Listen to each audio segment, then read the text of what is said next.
Pak Mansur, kalau kita bicara soal Luar Batang, apakah sejauh ini sudah ada pembicaraan lebih lanjut dengan mungkin kelurahan ataupun wali kota Jakarta Utara sendiri?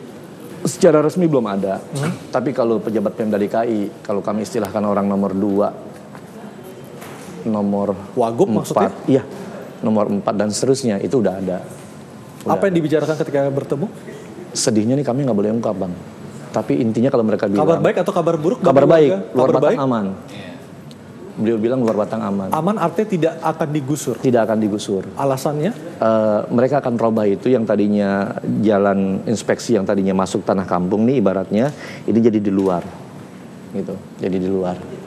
Pak Irman, apakah mungkin di tengah jalan kalau Anda melihat dari sisi tata negara untuk mengubah sebuah rencana yang telah dipersiapkan sebelumnya tiba-tiba diubah di tengah jalan, apakah itu dimungkinkan? Saya kira sangat mungkin ya, sangat mungkin, sangat mungkin ya. Ada kebijakan-kebijakan yang tiba-tiba, oh ini harus ada perubahan apa dan lain sebagainya, itu sangat mungkin ya. Ada pikiran, ada pertimbangan manajemen yang kemudian sasaran dari proses pembangunan itu tidak tercapai, sangat mungkin. Baik, Mas Guntur, kalau misalnya memang ternyata apa yang dikatakan Pak Mansur tadi benar, Luar Batang tidak jadi digusur, apakah ini artinya sikap dari Gubernur Ahok sendiri sudah melunak terhadap apa yang terjadi di Luar Batang? Ya, ini kan pertimbangan sosial. Pertimbangan sosial harus dilihat juga pada lapangan.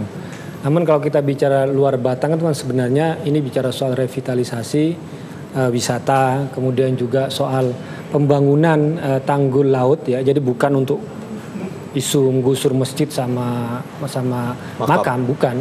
Tapi untuk di sisi pesisir itu akan dibangun tanggul yang ini merupakan dari program NCICD. Ini pengembangan dari pengembangan ibu kota ya, pesisir ibu kota. Dan ini programnya adalah program nasional untuk menghalangi rob air laut masuk ke daratan. Itu jadi sebenarnya fokus ke program-program itu aja yang di sisir pesisir pantai itu yang dilihat ya, itu.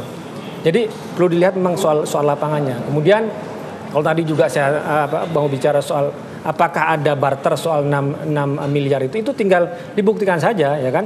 Kalau Anda bicara soal data yang ada tanggal 18 Maret pertemuan antara Ahok dengan para pengembang, itu jelas-jelas tidak ada soal 6 miliar ke Kalijodo. Yang ada adalah kewajiban untuk bangun rusun untuk dan mogot dan tadi udah bilang bahwa ada aturan-aturan hukumnya di situ. Jadi bukan soal pelanggaran. Jadi ini adalah cara kita untuk melakukan bagikan uang. Haryanto itu siapa? Haryanto yang di di daerah kami yang selama ini menjadi orang nomor 2 kami anggap ya. Beliau itu bagian dari Pemda atau siapa? Saya tidak tahu, tapi yang saya tahu beliau pensiunan Sudin atau Kasudin gitu loh. Beliau yang selama ini mengatur segala proyek penggusuran di Jakarta Utara. Ini yang menurut saya kalau untuk pembuktian tadi tentang adanya tukar guling dan sebagainya, ada biaya di belakang, ini kuncinya ada di dia. Ada di Pak Haryanto tadi. Baik, karena selama ini dialah yang selalu menjadi orang terdepan kalau terjadi penggusuran di daerah kami. Dan tentu kita akan serahkan ke KPK mana yang benar mana yang salah, harusnya bisa terbukti dari penyidikan di KPK dan nanti dibuktikan di pengadilan. Betul. Baik, Kang Yayat, kalau kita bicara soal revitalisasi, apakah revitalisasi itu artinya harus dengan cara menggusur? Oh enggak, misalnya Pak Jokowi justru memberikan uang waktu rumah deret. Memang waktu itu jadi perdebatan, syaratnya adalah di atas tanah milik ya. Tapi dalam prakteknya juga ada yang dibangun di atas beberapa tanah negara. Justru konteks revitalisasi itu memang di depannya harusnya dialog terlebih dulu. Bahwa ketika Anda akan direvitalisasi itu ada keterbukaan. Dan ini kan menariknya harusnya dibahas di dalam proses musrembang ya. Jadi pemerintah secara terbuka menyampaikan niatnya, kemudian ada tanggapan dari masyarakat untuk merespon. Artinya apa? Revitalisasi tujuannya adalah peningkatan kualitas hidup. Baik sisi kehidupan secara sosial ekonomi maupun dari sisi lingkungannya. Nah, ini kan Luar Batang atau rencana penggusuran tidak berhenti sampai di sini. Ada beberapa wilayah lagi akan terkena penggusuran. Dalam sisa waktu ini, apa yang harus dilakukan oleh Pemda DKI Jakarta agar tidak menimbulkan permasalahan baru? Ya, pertama begini, kita harus ingat DKI ini dalam 2-3 tahun ke depan akan membangun 15.000 unit rumah susun baru.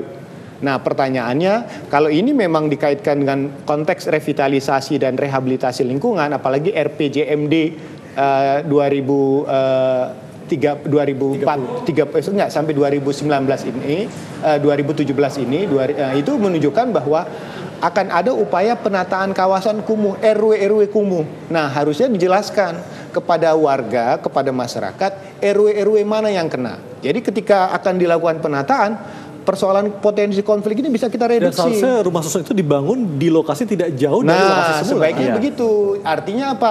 Secara habitus ya, maksudnya internalisasi nilai tadi katakan nelayan. Mengapa susah pindah ke rumah susun? Nelayan tuh dekat dengan air. Ya. Jadi kalau dipindahkan dari air, tentu persoalannya bagaimana dia melakukan penyesuaian. Jadi menurut saya ada bagusnya dengan adanya ruang dialog. Itu membuka ruang tidak selamanya dengan harus relokasi. Artinya ada keterbukaan pemerintah, pakai saja tanah negara ini kami bangunkan. Nah, di atas tanah negara itu kan bisa dibangun rumah susun. Jadi dalam konteks ini pemerintah daerah bisa membuka dialog bersama sehingga potensi konfliknya bisa kurang. Jadi tidak sekedar memindahkan. Yang paling penting adalah yang merubah itu kan ada 3 faktor. Secara struktur, secara kultur, dan proses. Saya sependapat bahwa tidak semuanya kebijakan pemerintah itu dapat dikatakan punya tujuan dalam konteks yang lebih baik. Pasti ada nilai-nilai kultur dan keyakinan di masyarakat yang mempunyai aturan sendiri. Nah, dengan dialog itulah menurut saya sebagai salah satu solusi. Di sini menurut saya keberanian untuk berdialog itu memang diperlukan. Tetapi kadang-kadang kita tidak sabar. Ya, kalau dialog itu panjang nanti ngotot dan tidak selesai-selesai gitu. Dan tagihan makin dekat. Tagihan makin dekat ini kan. Iya. Tagihan buat beliau makin dekat. Baik, terima kasih Bapak-Bapak atas waktunya berbincang bersama kami di Talk to Anyus. Dan pemirsa, inilah akhir dari Talk to Anyus malam hari ini. Saya Aryo Ardi undur diri. Kita kembali besok pukul 19 waktu Indonesia Barat dengan topik yang lain. Terima kasih dan sampai jumpa.